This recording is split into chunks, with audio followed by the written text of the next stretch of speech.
Bonjour, chers bénévoles d'Albatros en Montérégie. Bonjour, chers bénévoles de partout dans la province qui vous intéressez à accompagner les personnes dans ces milieux critiques de la fin de vie.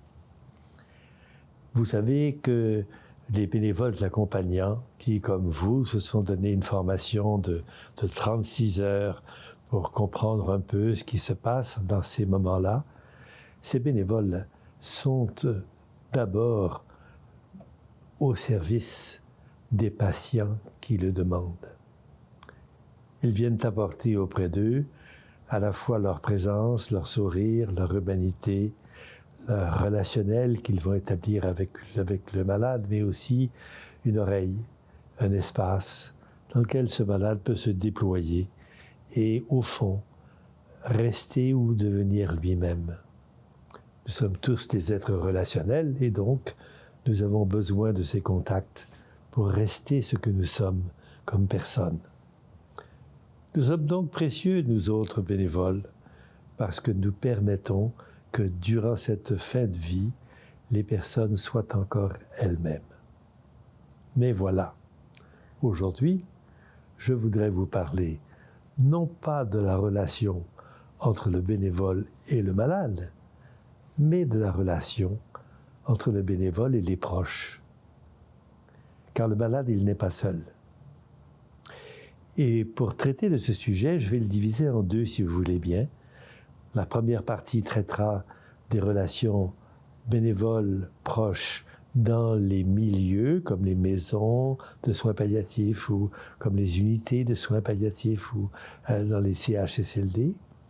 Et dans la seconde partie, nous parlerons de bénévoles à la maison. Et vous comprenez déjà que ce sont deux situations très différentes. Alors commençons par l'unité de soins palliatifs, par exemple. Voilà une personne qui a été admise à l'unité de soins palliatifs assez brutalement parce qu'elle se détériorait à la maison. On l'a amenée, la famille est un peu ébranlée par ce qui se passe. Et 2-3 jours après, si vous frappez à la porte, vous vous présentez. Et la famille qui vous voit arriver lorsqu'elle est présente, parce qu'elle n'est pas toujours là, se demande ce que vous venez faire là. Voyez-vous, la relation que vous allez établir avec le bénévole, avec le patient, est une relation suivie. La famille se demande pourquoi faudrait-il qu'un étranger vienne parler à mon papa, à ma maman, alors que nous, on est là. C'est pas entièrement clair pour elles, quelquefois, ces familles-là. C'est pas entièrement clair qu'il y a un intérêt à ce que quelqu'un de bienveillant puisse accompagner quelqu'un, un patient, d'ailleurs de la famille. Et le bénévole va entendre des choses que quelquefois la famille n'aura jamais entendues. Et ça fait partie du mode privé de la vie de ce patient qui décide avec un peu de temps, étant entré dans une relation bienveillante avec un bénévole, décide d'aller au bout de ses questions et même de questions que la famille ne comprend pas ou n'entend pas bien.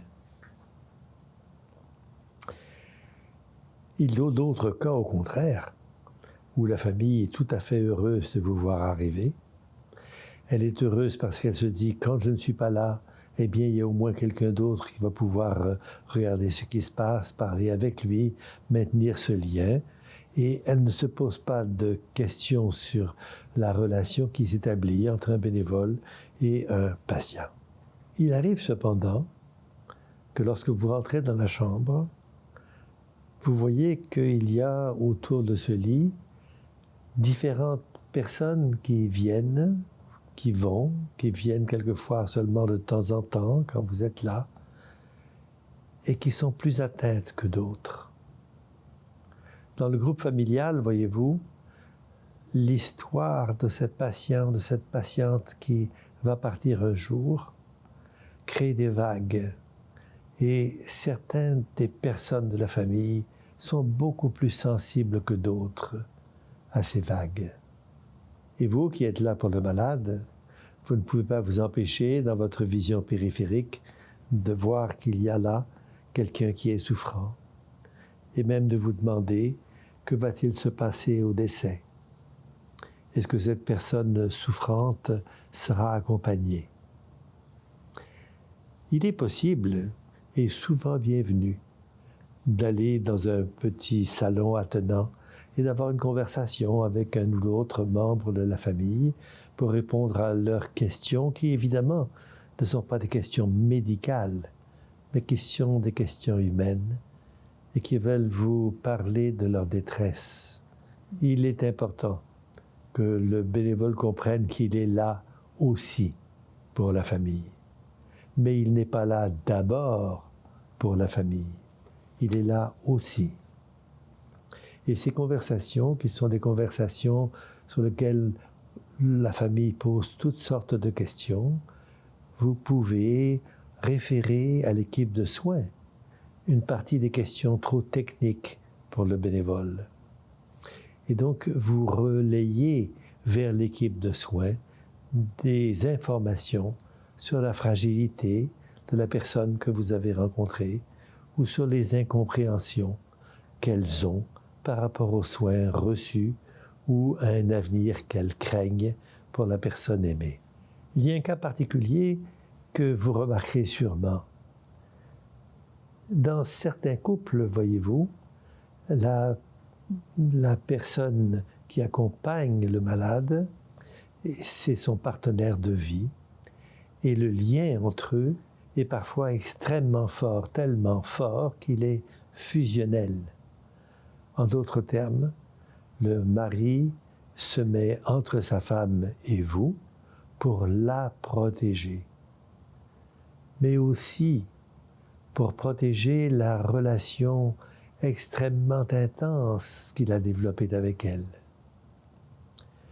Quelquefois même, il va filtrer vos questions, donner pour la malade les réponses, et vous vous trouvez avec quelqu'un qui fait comme un écran entre la personne que vous devez accompagner et vous.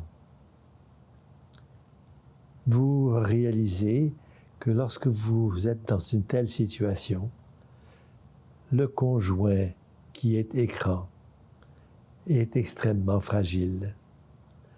Il protège l'autre contre une agression possible qu'il imagine et ne se rend pas tout à fait compte qu'il est lui-même extrêmement fragilisé par l'aventure de fin de vie qu'il est en train de vivre.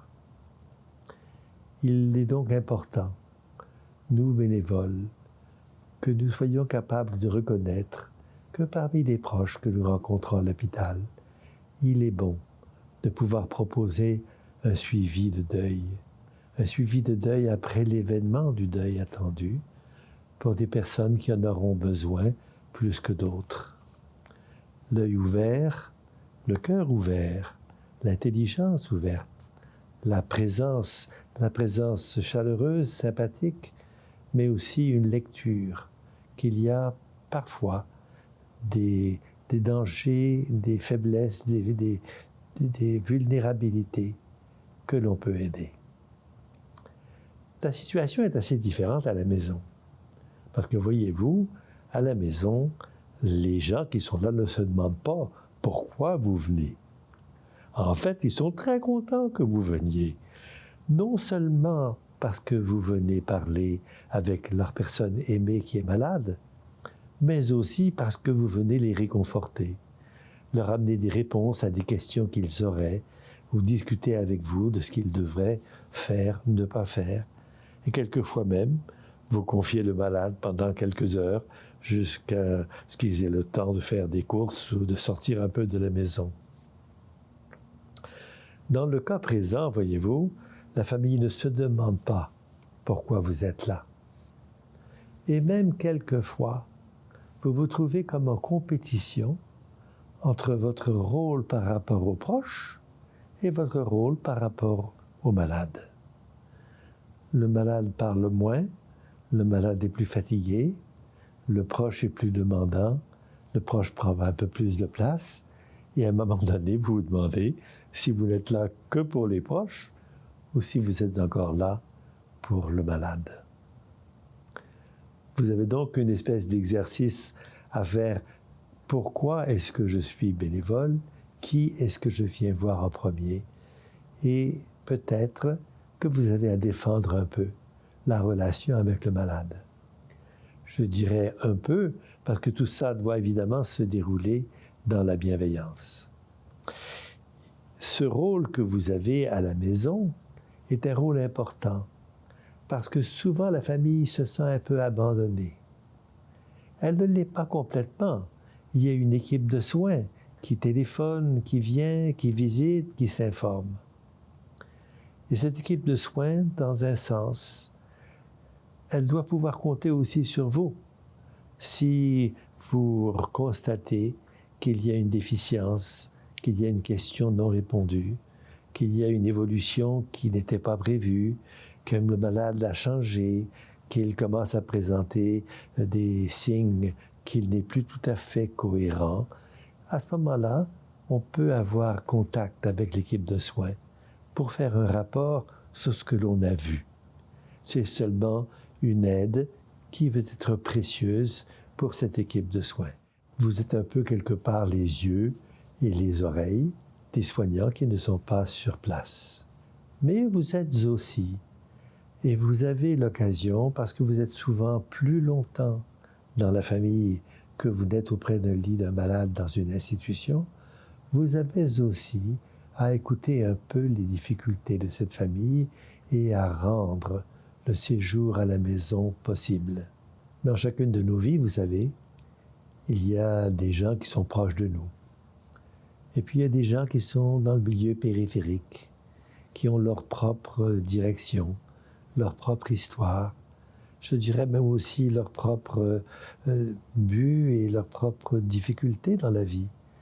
Vous ne le savez pas toujours, mais ils sont dans votre vision. Vous ne pouvez pas vous intéresser à tout le monde en même temps. Il faut faire des choix.